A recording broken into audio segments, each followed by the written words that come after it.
सबसे पहले मैं अपनी सबसे पहले अपने स्मृति गुरु पाद पद्म नित्य लीला प्रविष्ट ओम विष्णुपादष्टो तसत निरण्य स्वामी भक्ति वेदांत श्री नारायण गोसाई महाराज के चरणों में असंख्य कोटि दंडवत प्रणाम ज्ञापन करती हूँ एवं सभी वैष्णव वैष्णवी सभी के चरणों में मेरा यथायोग्य प्रणाम। आज बड़ी शुभ तिथि के बारे में हम बोल रहे हैं। कल बलदेव पूर्णिमा थी तो कल समय नहीं मिला था, तो आज हम बलदेव प्रभु के बारे में कुछ हरिकथा श्रवण करेंगे। बलदेव प्रभु कौन है?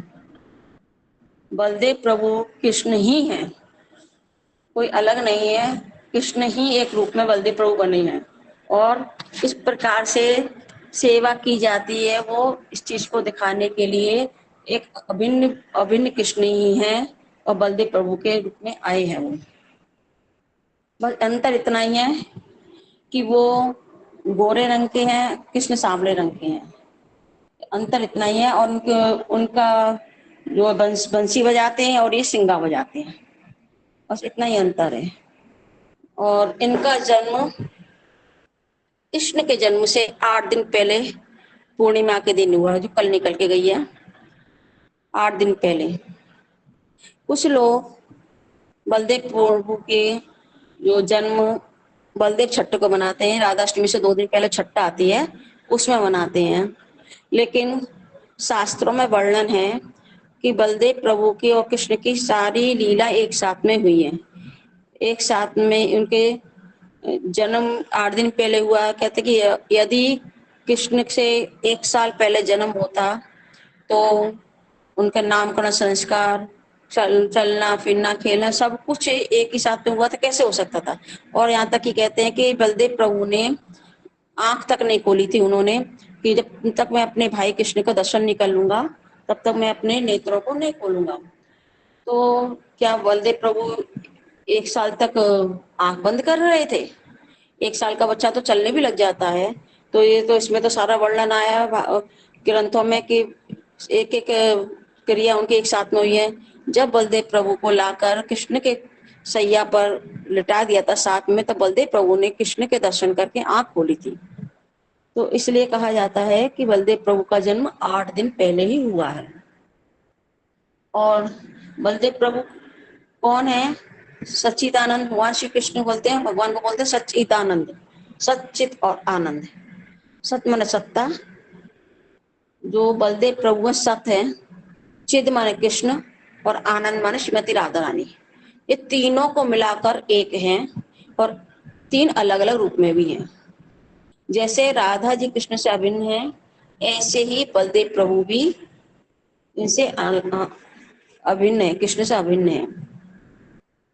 कृष्ण इनका नामकरण जब हो रहा था, जब गर्गाचार्य जी ने इनका नामकरण किया था, तो बलदेव प्रभु को रोहिणी मैया की गोदी में ना देकर जसोदा मैया की गोदी में दिया था और कृष्ण को रोहिणी मैया की गोदी में दिया था।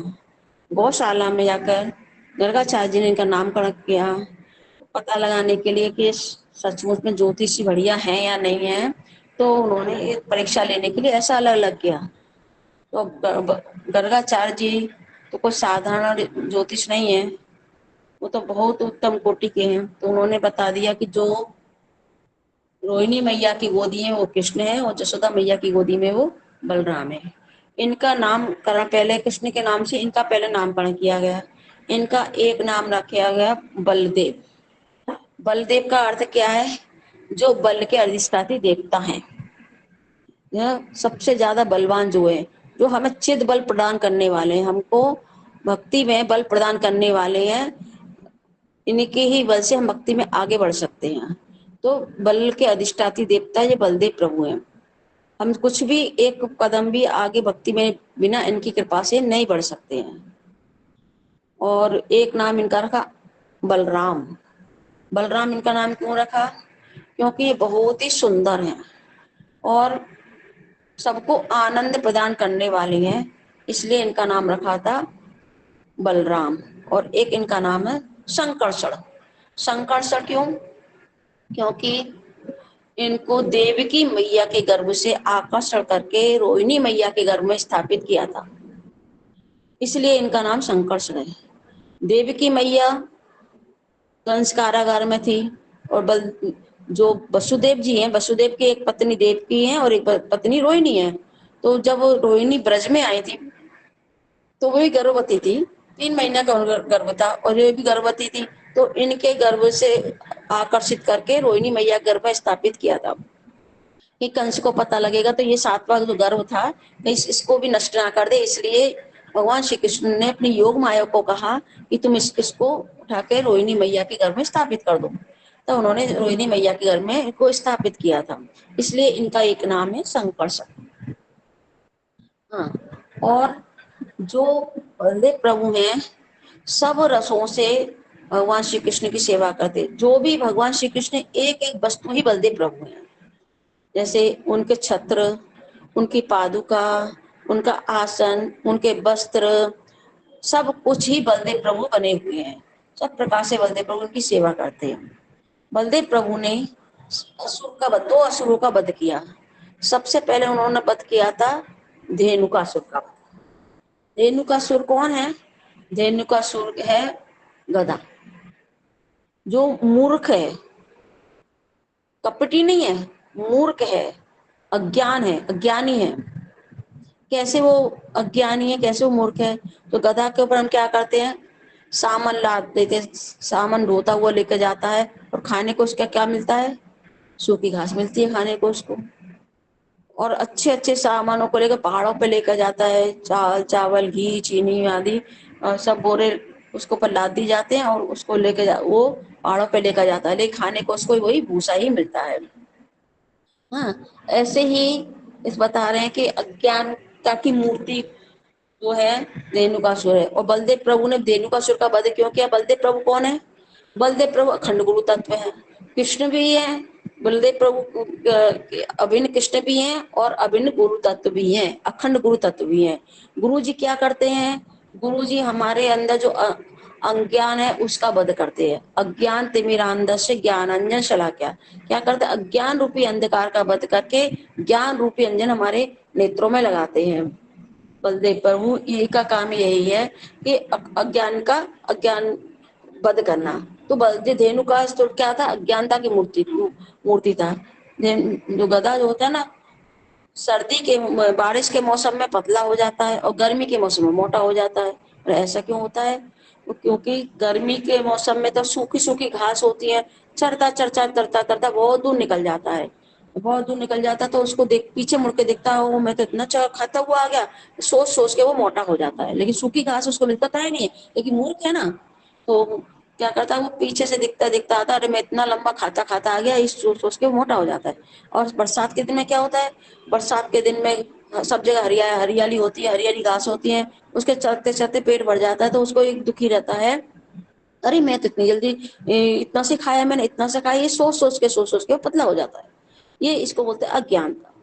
और और अज्ञानता क्या है कि देखो, धेनुकासुर जो है गधा, उसको क्या करते हैं? पहाड़ों पे लेके जाते हैं। एक बार क्या हुआ कि जो पहाड़ों पे जो लेकर जाता है उसका मालिक, वो रस्सी को नीचे छोड़ गया, क्योंकि एकदम ऊपर तो जा नहीं सकते, बीच में रुकना पड़ता है। तो क्या करता है, रात में रस्सी से उसके पैरों को बांध देते हैं और नीचे मालिक रस्सी भूल गया नीचे ले जाने के लिए और ऊपर चला गया। अब तो इतने ऊपर जाके अब रात हो गई, नीचे लौट के आ नहीं सकता मालिक। बोले क्या करे, यदि घोड़े को नहीं, गधे को नहीं बांधा तो ये भाग जाएंगे। तो वो एक पास में एक साधु का आश्रम था, साधु के आश्रम में जाके पूछा, भाई आपके पास में कोई रस्सी वस्सी है तो दे दो हमको। तो साधु ने कहा, भाई रस्सी वस्सी तो नहीं, तुमको रात में रस्सी की क्या जरूरत पड़ गई? तो उसने कहा, मुझे अपने गधे को बांधना है। तो बोले गधे को बांधना है? बोले हाँ, मैं रस्सी को नीचे छुड़ाया, मुझे गधे को बांधना है। तो बोले कैसे बांधते हो तुम? बोले उसके एक पैर को उठाता हूँ और ऐसे ऐसे पैर में रस्सी से बल लगा देता हूँ, एक खूंटे से बांध देता हूँ तो वो बंध जाता है। तो बोले ऐसे करो, तुम रस्सी भूल गए हो ना, कोई बात नहीं, तुम ऐसे इस तरह से तुम रस्सी से हाथ घुमा घुमा के बांधते हो, खाली हाथ, रस्सी नहीं, हाथ को ऐसे घुमाओ, उसके पैर को उठाओ और हाथ को घुमाओ और खूंटे से बांधो, वो समझेगा मैं बंध गया। तो रस्सी तो है नहीं, अरे कोई बात नहीं, रस्सी नहीं है तो तुम इस तरह से करो। तो उसने साधु के कहने पर ऐसे ही किया। उसके पैर को उठाया गधे के और लपेटा, हाथ ऐसे हाथ चलाते चला, रस्सी बांध रहे हैं इस तरह से हाथ चलाया और खूंटी से बांध दिया। तो गधा खड़ा ही रहा वहां पर, हिला भी नहीं। अब प्रातः काल हुआ, अब प्रातः काल तो चलना है। अब वो गधे को खूब कहे चल चल, धक्का मारे, वो चले ही नहीं, चले ही नहीं। तो बोले ये क्यों नहीं चल रहा भाई? तो फिर वो साधु के आश्रम में गए, साधु के आश्रम से जाके गए, कहा कि भाई ये गधा चलता क्यों नहीं है? हमने तो इसको बांधा भी नहीं है, खड़ा है इतना, इसको धक्का दे रहा फिर भी नहीं चल रहा। बोले तुमने इसको बांधा तो था। बोले कहाँ बांधा था, केवल एक्टिंग की थी। बोले ऐसे ही एक्टिंग करो, खोलने की एक्टिंग करो, तब ये खुल जाएगा। तो उसे उल्टा हाथ घुमा के ऐसी एक्टिंग करी और गधा चल गया। बोले इसको बोलते हैं मूर्ख। ऐसे ऐसे मूर्ख इसको जो होता है ना गधा मूर्ख, ऐसी व्यक्ति भी एक तरह से मूर्ख ही है। देखो कैसे मूर्ख है, सारा दिन परिश्रम करता है, किसके लिए? घर वालों के लिए, बच्चों के लिए परिश्रम करता है। उसको खाने को क्या मिलता है? वो 2 रोटी मिलती है ना? और गधे की तरह से लगा रहता है। तो इसलिए कहते हैं बलदेव प्रभु क्या करते हैं, अज्ञान रूपी अंधकार को दूर करके ज्ञान का अंजन लगाते हैं। मतलब क्या है, जो हमारी अज्ञानता है, जो हमें से संसार में रचे पचे हैं, उन पर आकर उनको कहते हैं, क्या करते हैं, हमें भक्ति के हमें मार्ग दिखाते हैं कि हमें भक्ति भी करनी है, भजन भी, संसार भी करो और साथ में भक्ति भी करनी चाहिए। ये बलदेव प्रभु दिखाते हैं, इसलिए इनको बोलते हैं अखंड गुरु तत्व। और इन्होंने दूसरा जो वध किया था प्रलंबासुर का, इन्होंने 2 ही असुर का वध किया ब्रज में। बाकी के जितने भी असुर थे उनका वध तो कृष्ण ने किया, लेकिन प्रलंबासुर और धेनुकासुर का 2 का वध बलदेव प्रभु ने किया। प्रलंबासुर कौन था? प्रलंबासुर है कपटता की मूर्ति। धेनुकासुर की कपटता तो नहीं थी, लेकिन मूर्ख था। लेकिन ये था कपट।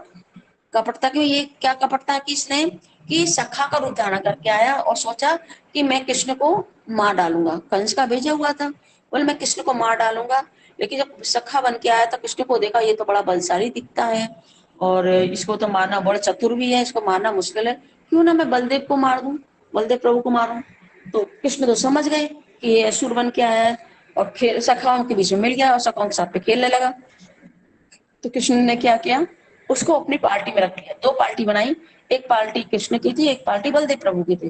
तो एक पार्टी में 2 पार्टी, एक पार्टी में बलदेव प्रभु थे तो और सखा थे, और कृष्ण ने इसको अपनी पार्टी में रख लिया।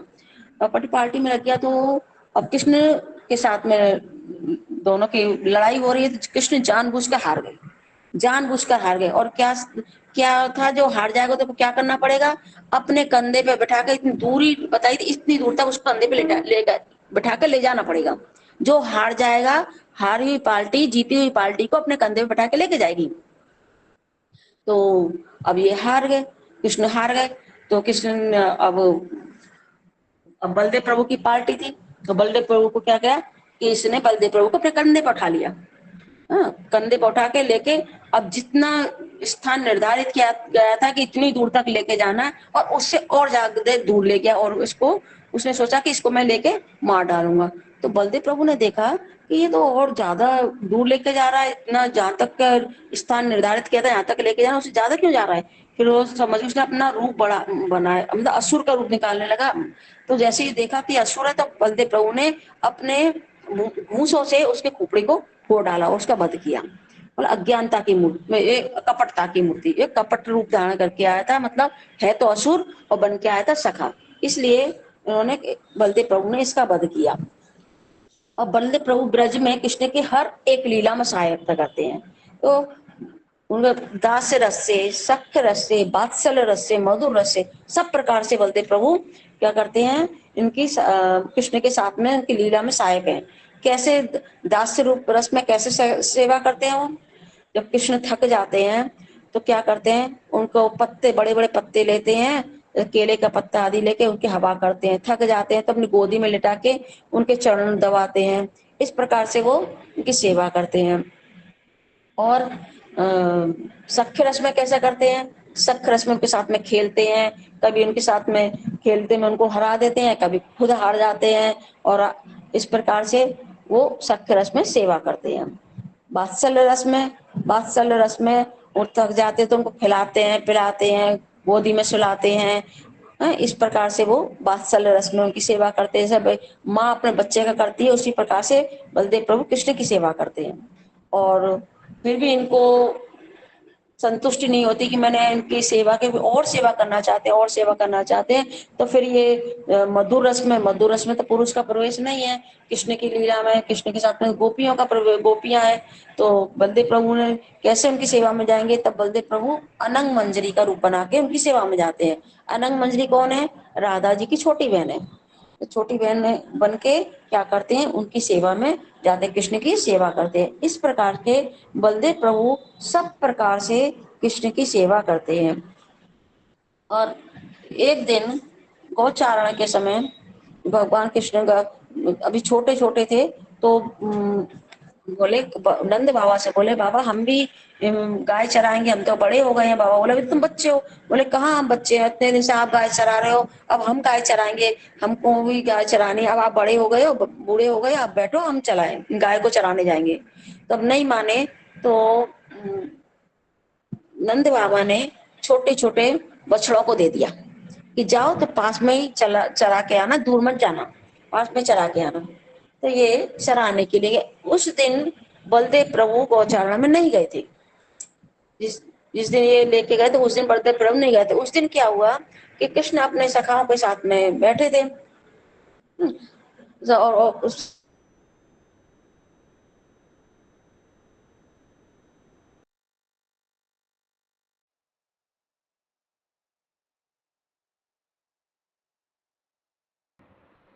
हरे कृष्ण माता जी। हरे कृष्ण माता जी, आपकी आवाज नहीं आ रही है। हरे कृष्णा, क्या किसी को नहीं आ रही है?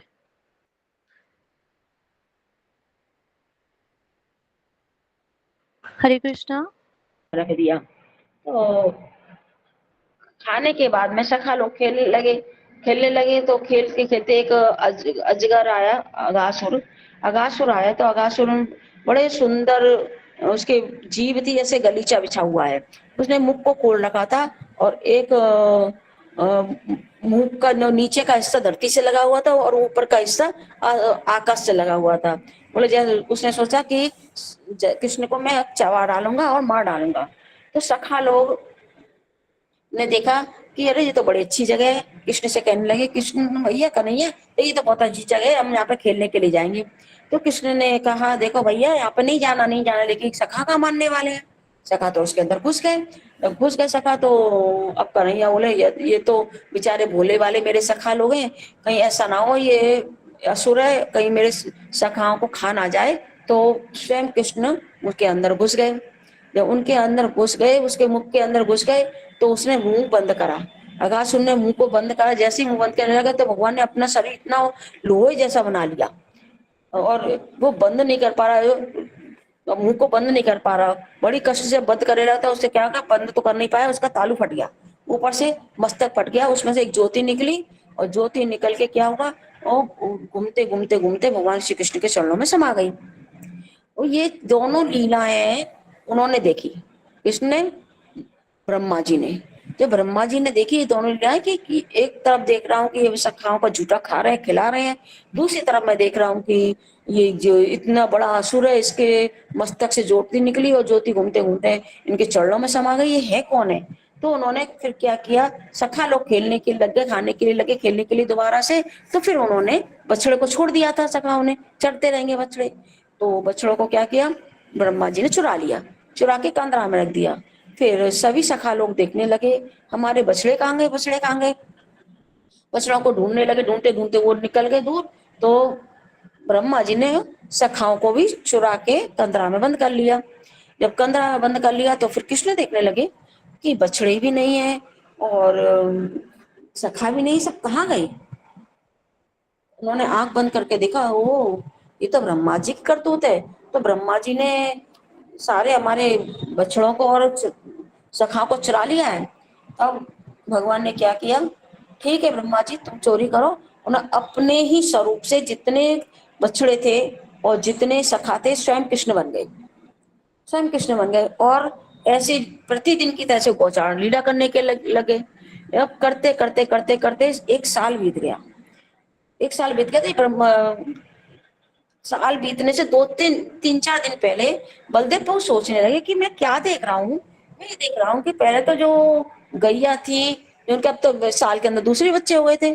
जो पुराने बच्चों को तो ये प्यार कर रही है, दूसरे बच्चों को, नए बच्चों को ये प्यार नहीं कर रही है। और पुराने बच्चों को देख के उनकी ओर ही दौड़ी जा रही है। मतलब वो तो है कौन, कृष्ण बने हुए, वो तो कृष्ण की तरफ जा रही है। और जो मैया के पहले कन्हैया आता था, कन्हैया का लाड़ प्यार करती थी, अब ये अपने बच्चों को लाड़ प्यार कर रही है। ये बलदेव प्रभु देख रहे थे, उनको समझ नहीं आ रहा है कौन सी माया है ये। वो देवताओं की माया तो मुझे मोहित नहीं कर सकती, ब्रह्मा की माया मुझे मोहित नहीं कर सकती, किसकी माया है ये जो मैं मोहित हो रहा हूँ। तो ये सोचने लगे तो ना आंख बंद करके देखा कि अरे ये तो और कोई नहीं, ये तो कृष्ण ही बने हुए हैं। सारे की सारे सखा, सारे की सारी रस्सी, लकोटी और बछड़े सब सखा बने हुए हैं। तब वो बलदेव प्रभु ने कहा, कन्हैया भाई क्या बात है, तू 9 लाख गाय का दूध पी के तेरा पेट नहीं भरा, तो इतनी गाय का तो बछड़ा बन गया। और अपने जशोदा मैया के स्तन में तो क्षीर समुद्र है, उसके दूध पीने से तेरा पेट नहीं भरा, तो सब मायाओं के तो बच्चा बन गया। तो ये तेरी क्या लीला है। तो बलदेव प्रभु से कह रहे हैं कि अरे भैया ये सब करते करते तो 1 साल बीत गया पापड़ बेलते बेलते। ये सारी ब्रह्मा जी की करतूत है। तो ब्रह्मा जी एक दिन आए, उन्होंने देखा कि ये सब कैसे हो रहा है। मैं कहीं कंदरे में से बाहर निकल के आ गए कि सका लोग, बछड़े लोग निकल के आ गए क्या। फिर ब्रह्मा जी ने कंदरे में जाकर देखा, कंदरे में देखा तो कंदरे में वही सखा लोग और वो बछड़े उसी में ही है। तो भगवान सब ब्रह्मा जी समझ नहीं पाए क्या चक्कर है, कहीं मेरे से अपराध तो नहीं हो गया। मैं तो परब्रह्म के चक्कर पर, मैं तो उनको साधारण बालक समझ रहा था। तो भगवान ने फिर देखा कि वो आके देखा तो सारे की सारे जो देख रहे हैं, सखाओं को देख रहे हैं, बछड़ों को देख रहे हैं, वो चतुर्भुज रूप में देखा ब्रह्मा जी ने। ब्रह्मा जी तो बड़े अपने को दिखाने लगे, हाय मैंने ये क्या कर दिया, मैंने तो अपने भगवान के चरणों में अपराध कर दिया, मैं क्या करूं। तब ब्रह्मा जी भगवान कृष्ण के पास में आए, और कृष्ण के पास में आए 40 श्लोकों में स्तुति करके वो ब्रह्मा जी प्रणाम करके चले गए। कृष्ण ने उनको क्षमा नहीं किया। तो इस लीला में भी बलदेव प्रभु साथ में सब समय, हर एक लीला में बलदेव प्रभु कृष्ण का साथ देते हैं। अब उसके बाद में जब द्वारका, अब हम मथुरा से क्या कहते हैं, ब्रज से मथुरा जाना है। तो ब्रज से मथुरा जाना था, बलदेव प्रभु साथ में गए और वहां पर कंस का वध किया। और कंस का वध करके तो लौट के नहीं आए, जैसे कृष्ण लौट के नहीं आए ऐसे ही ये लौट के नहीं आए। बलदेव प्रभु भी 64 दिन में 64 कलाओं को सीख के मथुरा में आ गए। और इनका जो ब्रज, इनका जो है ना, जैसे कृष्ण की बंसी है, बजाते हैं किस, तो ये सेंगा बजाते थे। इनका जो है ब्रज में इनका जो अस्त्र है, मतलब बजाने का जो वाद्य है वो है सिंगा। हाँ, तुरई जैसा बोलते हैं ना, तुरई जैसी होती है वो है। और द्वारका में इनका जो अस्त्र है वो है हल और मूसल। और ये जब ये मथुरा में आए तो मथुरा में कंस का वध किया, चारों मुष्टिक का वध किया। चारों का वध कृष्ण ने किया और मुष्टिक का वध बलदेव प्रभु ने किया। उनका उनका वध किया। उसके बाद में वध करने के बाद में ये पहुंच गए कहाँ पर, द्वारका में। द्वारका में जाकर ये इन्होंने, बलदेव प्रभु का विवाह हुआ था रोहिणी मैया, रेवती मैया के साथ में इनका विवाह हुआ था। रेवती जी बहुत बड़ी थी, सतयुग की थी, बहुत लंबी थी। तो इन्होंने क्या किया, हल से उनको खींच के अपने बराबर का किया, उनके साथ में विवाह किया। हल और मूसल का मतलब क्या है, जो क्यों धारण करते हैं, हल से क्या करते हैं, ये खेती करते हैं। देखे ना किसान लोग क्या करते हैं, हल से खेती करते हैं और गड्ढों सारी मिट्टी को ठीक, और मूसल से कूट कूट कूट कूट के क्या करते हैं, हाँ, मिट्टी को एक जैसी करते हैं। गोट जिसमें मोटे मोटे पत्थर वत्थर होते हैं, मोटे मोटे डेले होते हैं, उनको क्या करते हैं, कूट कूट के एक जैसा मुलायम बनाते हैं, इससे कि हम दाना डालें तो फसल अच्छी हो। तो ऐसे ही एक बलदेव प्रभु हल और मूसल का मतलब क्या है, ये क्या करते हैं, हल से जीव की खेती करते हैं। और ये क्योंकि अखंड गुरु तत्व है ना, गुरु तत्व है, तो क्या करते हैं, उसमें बीज क्या डालते हैं, बीज डालते हैं वो, जैसे गुरुजी मंत्र देते हैं वो ये मंत्र ही एक तरह से बीज है। हमारे हृदय की खेती करते हैं, मतलब मूसल से क्या करते हैं, हमारे अनर्थों को दूर करते हैं। कूट कूट के क्या करते हैं, हमारे जो अनर्थ हैं उन अनर्थों को दूर करते हैं। और उसमें मंत्र रूपी बीज डालते हैं उसके अंदर, और खेती उसके उस प्रकार से वो हल मूसल से हमारे जीव की खेती करते हैं। और इसके बाद में द्वारका में लीला में भी भगवान श्री कृष्ण के साथ में थे। जब ये मथुरा में कंस का वध कंस का वध हुआ, तो कंस के वध के बाद में कंस की दोनों पत्नियां थी, अस्ति और प्राप्ति, दो पत्नियां थी कंस की, और जो जरासंध की कन्या थी, जरासंध की कन्या थी और कंस की पत्नी थी। जब कंस मर गया तो उनकी पत्नी ने जाके अपने पिताजी से कहा कि देखो ये कृष्ण बलराम ने क्या क्या हमारे पति को मार दिया। तो इसको जरासंध को बड़ा क्रोध आया, तो बोले मैं यदुवंश का सारे का संहार कर दूंगा, किसी को नहीं छोड़ूंगा। तो युद्ध करने के लिए आया, 17 बार अश्विनी सेना को लेके आया। बलदेव प्रभु चाहते थे जरासंध का वध करना, लेकिन कृष्ण ने उसको वध नहीं करने दिया। बोले क्यों नहीं करने दिया? तो इसलिए नहीं करने दिया कि अगर यदि पहली बार में यदि जरासंध का वध कर देंगे तो क्या है, हमको एक एक असुरों को जाकर देखना पड़ेगा मारने के लिए, कि एक एक असुर के पास जाना पड़ेगा। इसलिए उनका वध नहीं किया कि इसको सारे असुरों का तो वध कर देते, इसको छोड़ देते थे, जरासंध को छोड़ देते थे, थोड़ा सा घायल करके इसको छोड़ देते थे। ये क्या करता था, बार बार सारे असुरों को मार लेके आता था, तो ये मारते थे। इसलिए भगवान श्री कृष्ण ने बलदेव प्रभु से कहा देखो अब यदि हम इसको मार देंगे तो ये असुर को नहीं लेके आएगा और ये मर जाएगा, तो हमको जाना पड़ेगा। इसलिए बलदेव प्रभु ने उसको उसका वध नहीं किया। जरासंध का बाद में वध भीम के द्वारा करवाया गया था। और उसके बाद में ये द्वारका में रात में जब द्वारका में पहुंच गए, वहां पर रति का ब्याह हुआ, रुक्मणी के साथ में भगवान श्री कृष्ण का विवाह हो रहा है। रुक्मणी ने ब्राह्मण के द्वारा चिट्ठी भेजी थी, कृष्ण ने इसको स्वीकार किया और बलदेव प्रभु को बताया नहीं और चले गए। जब बलदेव प्रभु को पता लगा तो वो भी क्या कर सेना को लेकर पीछे पीछे गए। इतने में रुक्मणी हरण करके वो लौट के आ रहे हैं, तो रुक्मणी का भाई जो रुक्मी था ना, रुक्मी की सेना अगर कृष्ण को मारने के लिए दौड़ी, तो बलदेव प्रभु तो पीछे पीछे दौड़े, इधर तो रुक्मणी का हरण करके लेके आया। बलदेव प्रभु ने उनकी सारी सेनाओं का वध किया। और रुक्मणी भगवान कृष्ण रुक्मी का वध करना चाहते थे, लेकिन बलदेव प्रभु ने मना कर दिया था, इसको मत मारो क्योंकि ये तुम्हारी पत्नी की भाई है, इसको बहुत यानी कि रुक्मणी का भाई है, रुक्मणी को बहुत दुख होगा ये मारे जाएंगे। तो इसलिए उन्होंने क्या किया, भगवान श्री कृष्ण ने उसके 4-5 सिर पे चोटी बना दी, आधी मुंह से मोड़ा दी और ऐसे उसको अपमानित करके निकाल दिया। और वो अपनी कुंदन नगरी लौट के नहीं आया, भोजकर एक गांव में ही उसने अपनी नगरी बसाई, तो वही बसा के वहीं पे रहना लगा उसका भाई।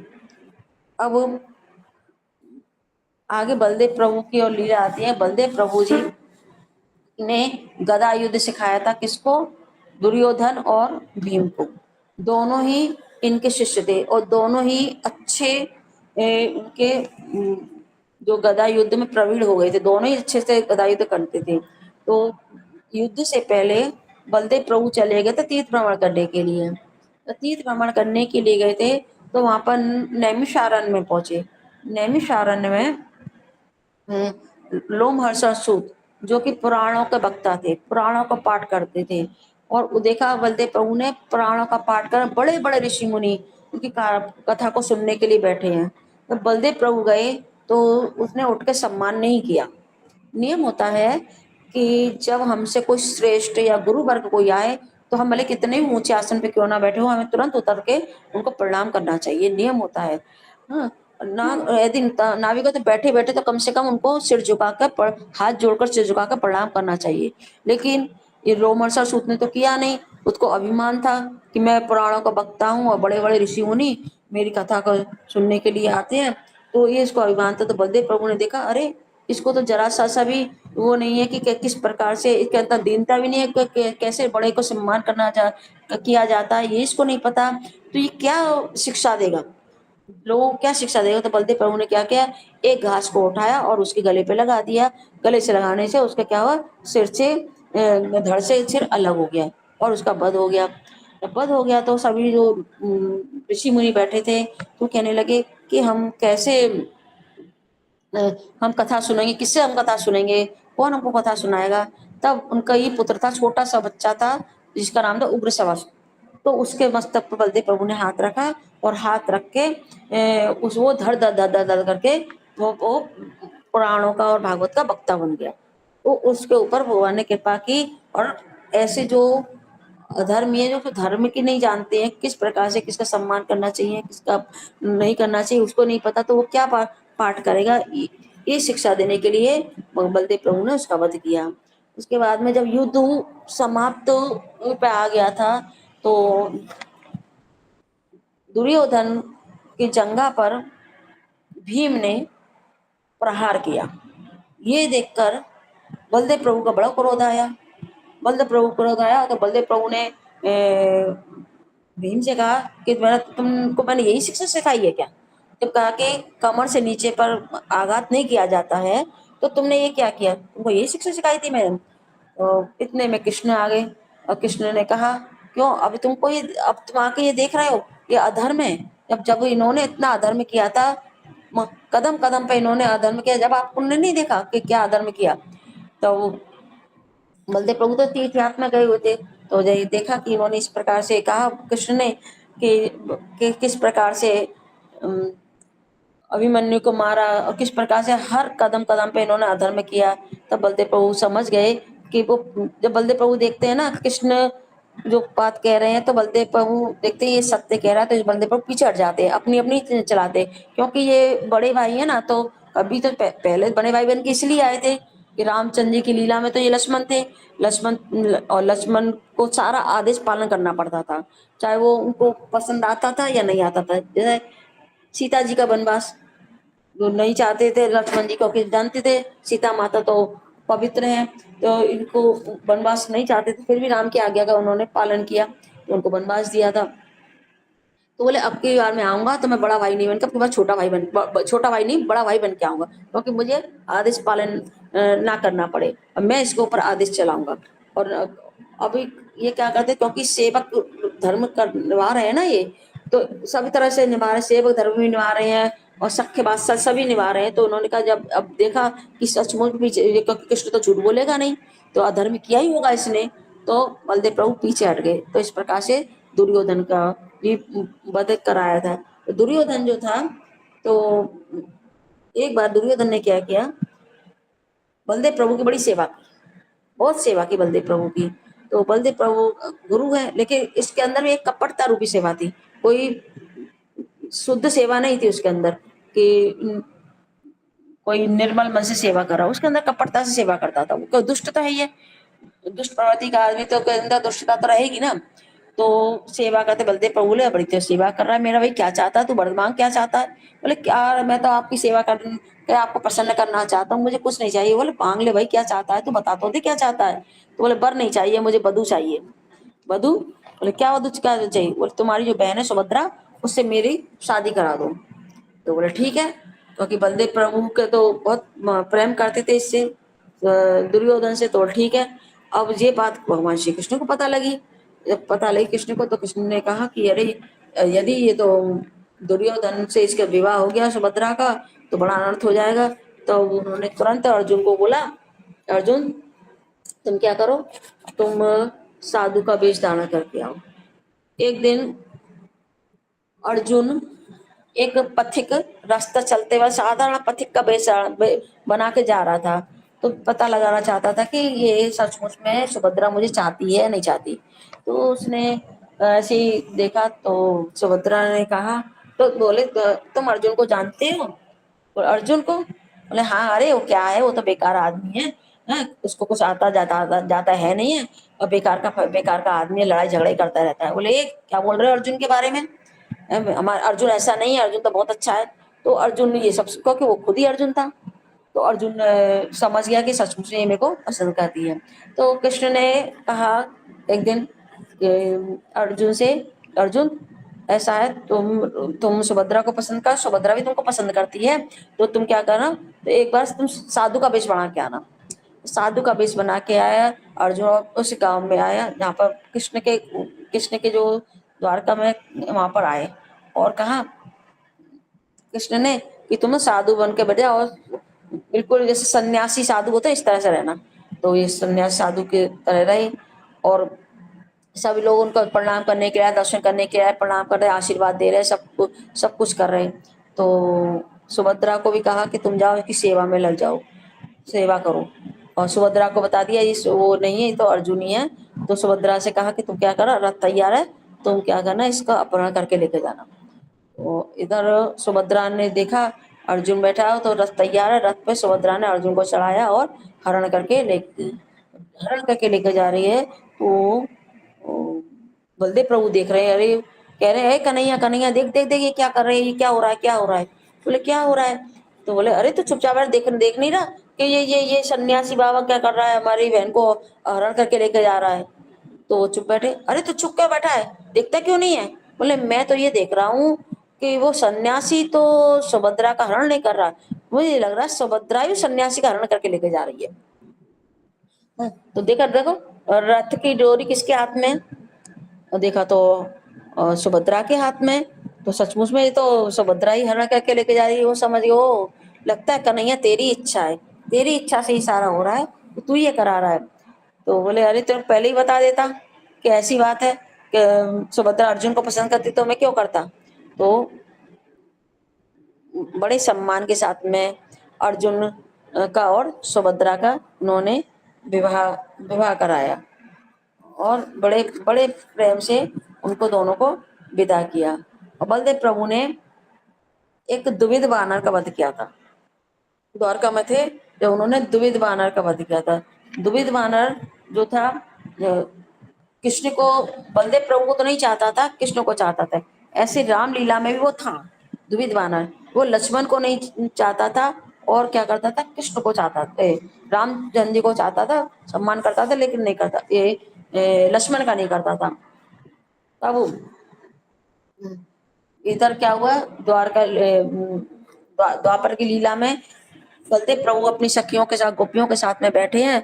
तो ये क्या कर रहा है, बहुत मुंह चिढ़ा रहा है, गंदे गंदे हरकतें कर रहा है। तो बलदेव प्रभु ने देखा इसके हरकतों को देख के कि स्त्रियों के सामने एक ऐसी गंदी गंदी हरकतें कर रहा है, तो बलदेव प्रभु ने उसका वध किया। एक बार बलदेव प्रभु ब्रज में आए, ब्रज में आके जब कृष्ण से कहा, कई बार कृष्ण से कहा द्वारका में कि कन्हैया बहुत दिन हो गए हमें ब्रज गए हुए, अपने माता पिता से मिलने के जाना है, हमें बहुत दिन हो गए मिले नहीं है, चलो। तो कन्हैया बार बार टाल देते थे, जाते नहीं थे। तो बलदेव प्रभु बोले कन्हैया तू बार बार टाल देता है, तू जाता नहीं है, तो तू को क्या तेरे को माँ बाबा की याद नहीं आती। तो बोले आती है, अभी कुछ काम बाकी है, कुछ काम बाकी है, इस करके बहाना बना देते थे। तो बलदेव प्रभु गए ब्रज में और बलदेव प्रभु ने माता पिता को सांत्वना दिया और गोपियों के साथ में रास किया था।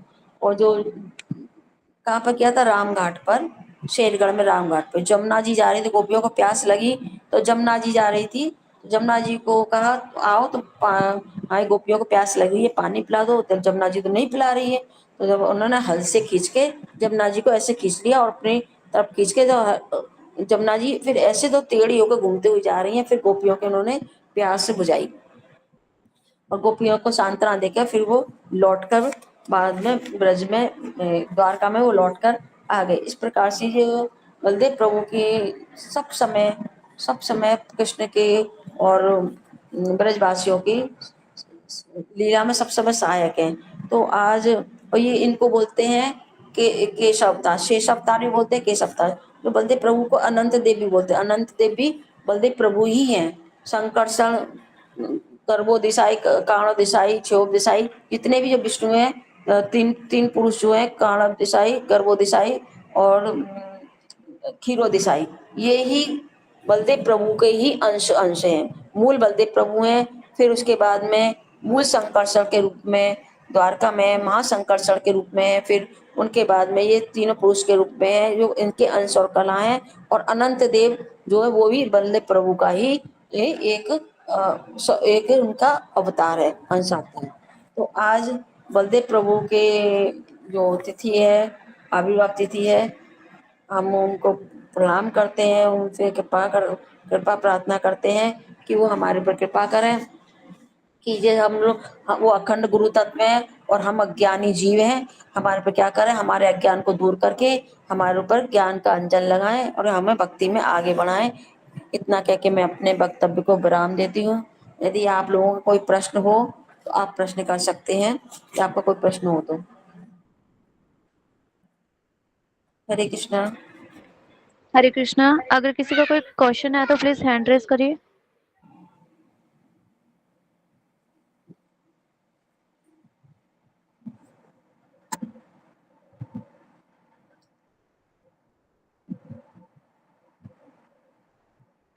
सुधा त्यागी माता जी, आप अपना क्वेश्चन पूछिए। हरे कृष्णा